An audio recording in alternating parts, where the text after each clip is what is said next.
Okay guys, we're back home. Tingnan nyo naman. Ay, goodness sake. Okay, so I don't know what I'm gonna do first. Okay, so I just came from Tesco. Actually guys, galing ako muna ng simbahan. So nagsimba ako, and then after kong magsimba, nakita ko yung friend ko sa simbahan. So chika-chika muna kami, and then nagpunta ako ng Tesco. Yun. So si Steve yung nag-alaga, nagbabantay kay Alex habang nagsimba ako. Hindi ko sana sinama si Alex kasi galing na nga kami dun sa friend ko. And medyo kailangan mo siyang entertainin, lalo na doon sa simbahan. Kailangan siya, entertained. And malaking preparation na yun actually. So ngayon, galing akong Tesco, pagbalik ko dito, si Steve naman umalis kasi kukunin niya yung pagkain. Hindi ko na alam kung gagawin ko. Yung pagkain kasi, order siya sa Nando's.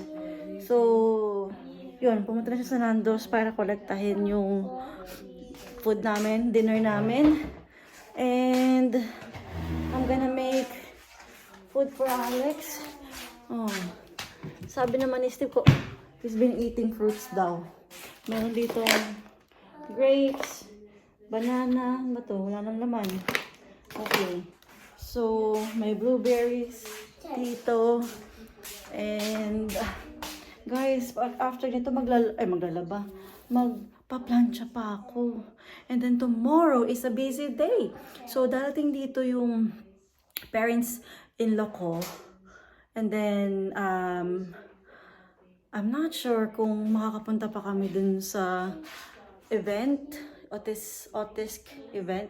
So basically, para yun sa mga autistic kids. So may sensory event sila.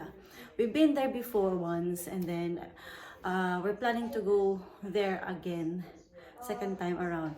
It's on the other side of Manchester. So nasa west kami, nasa east naman yun. So mga 30 minutes drive. It's sorry, early in the morning yun. And then darating yung parents dito ni Steve ng 12 o'clock. And then after that, kikitain ko naman yung sister-in-law ko ng mga around 3. Tapos gagala kami kasi she's gonna be here for only a few hours. No, actually overnight. So we're gonna be together for a few hours kasi nga 1:30 siya darating dito, arrival niya. And then by 3 o'clock ready na siya kasi syempre mag-check-in pa sa hotel, mag-prepare pa siya, ganyan. Pipick upin ko siya ng 3 o'clock dun sa hotel niya, and then gagala na kami. And then after that, manood kami ng sine, so till evening yun. And then uuwi na ako sa bahay, and then siya naman dun sa hotel na mag-i-stay kasi kinabukasan ng morning naman yung preparation nila para sa flight. So ayun na nga guys, after ng flight niya, Monday yon. So Monday naman kami aalis papuntang Birmingham. Ayun, may soap. Doon. Baka ubus na. Ginaganong-ganong ko siya, tapak mo. Dry.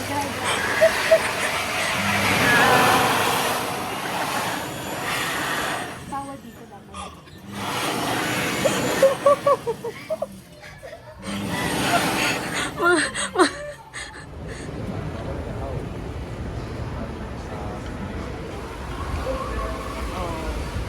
Tama ba? Dito ba yun? Dito ba? Ay, video. Akala ko picture. Ayan. Ayan. Meron picture. Kulit mo. Video. Welcome to our world. Pero, ano yung world natin? Ito. Ano yung world natin? So, doon tayo sa Wagamama. Saan na ba yung Wagamama? Video yan. Talagang video. No oras na? Wala akong oras. Sarado na. Sarado na ang ano. Ang sirima.